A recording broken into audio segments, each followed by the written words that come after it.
हेतुखंड।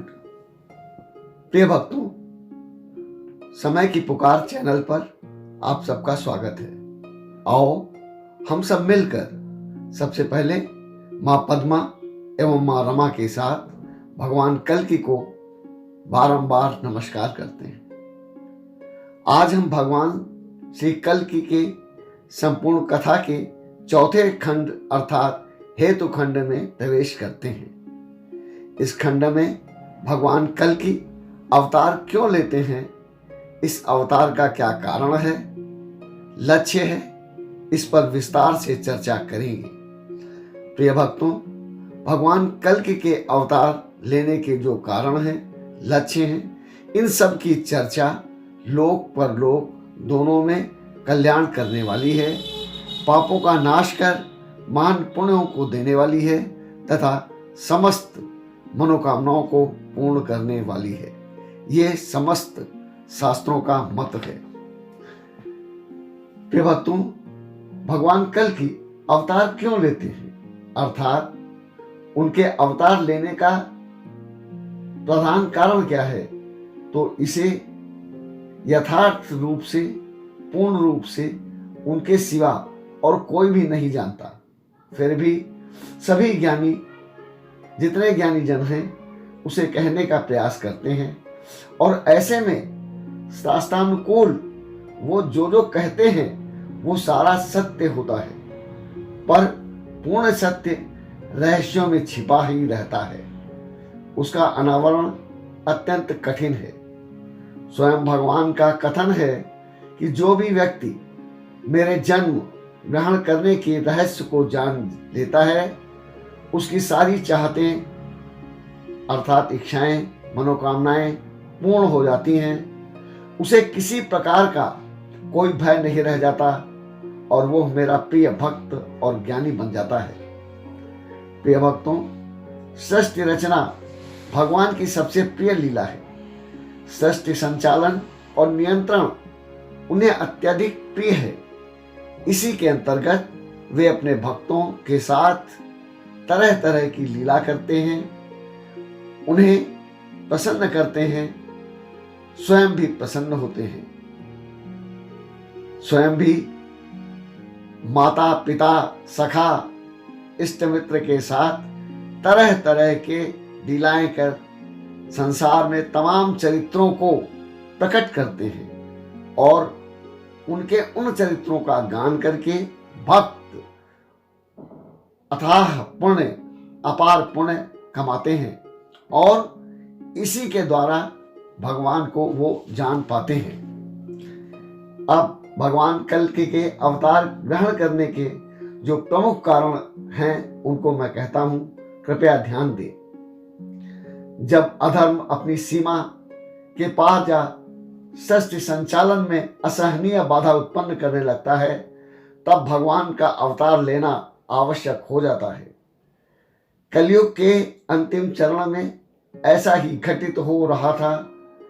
इससे कल्कि भगवान के अवतार लेने का कारण प्रस्तुत हुआ और उन्हें अवतार ग्रहण करना पड़ा। दूसरा कारण है कि उस समय संसार से गृहस्थ धर्म का प्राय लोप हो गया था। अतः भगवान ने संसार में गृहस्थ धर्म के आदर्श की स्थापना के लिए भी अवतार ग्रहण किया था।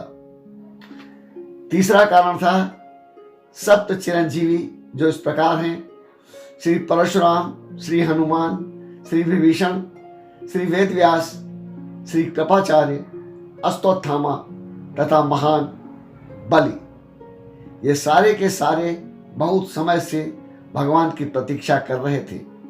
इनके लिए भी भगवान कल्कि का अवतार लेना बन पड़ा था। चौथा, अपने भक्तों को दर्शन देना तथा उपदेश देना तथा उन्हें उनके जीवन का कल्याण कर मोक्ष प्रदान करना।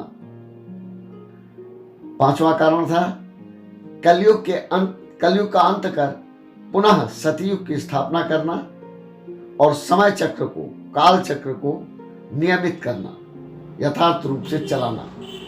इस काल चक्र के अंतर्गत 4 युग होते हैं जिन्हें सतयुग, त्रेता, द्वापर और कलयुग कहा जाता है।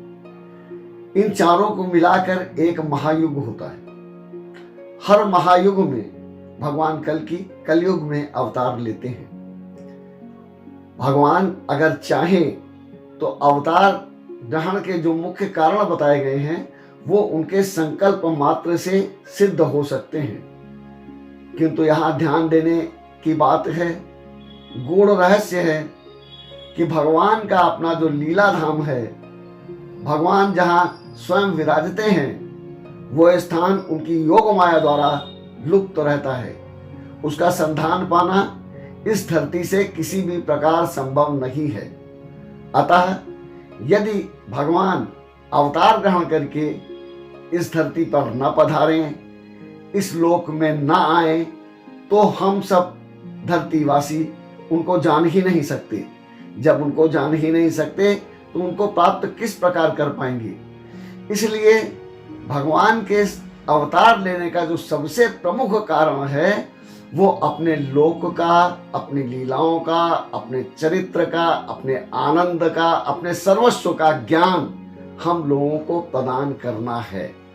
इसीलिए भगवान को साक्षात रूप से अवतार लेना पड़ता है। दूसरी बात फिर यहाँ हम स्पष्ट करना चाहते हैं कि भगवान कल की पूरे कलयुग को नियंत्रित करते हैं, अदृश्य अप्रकट रूप से इसको प्रभावित करते हैं, संचालित करते हैं, नियंत्रित करते हैं। इन्हीं की अपार कृपा से विज्ञान अपने अनुसंधानों में सफल होता है, अपनी मनोवांछित सिद्धियों को पाता है। कलयुग का ही चमत्कार है कि इस युग में एक व्यक्ति जो अनुसंधान के द्वारा प्राप्त करता है उसे समस्त प्राणियों में बांट दिया जाता है। जैसे जितने भी आविष्कार हैं वो करता एक व्यक्ति या एक समूह है, किंतु उसका लाभ सब लेते हैं। यह लाभ कलयुग के सिवा अन्य युगों में संभव नहीं होता है।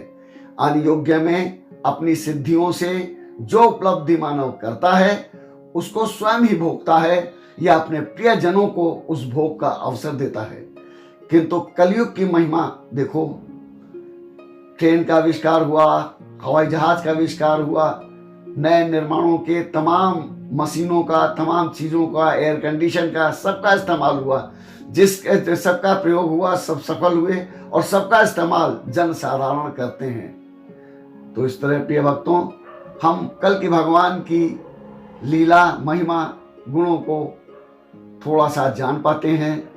उनको जानकर अपना उद्धार कर सकते हैं, अपना कल्याण कर सकते हैं। तो अंत में एक बार हम फिर माँ पद्मा और माँ रमा के साथ भगवान कल्कि को नमस्कार करते हैं। धन्यवाद।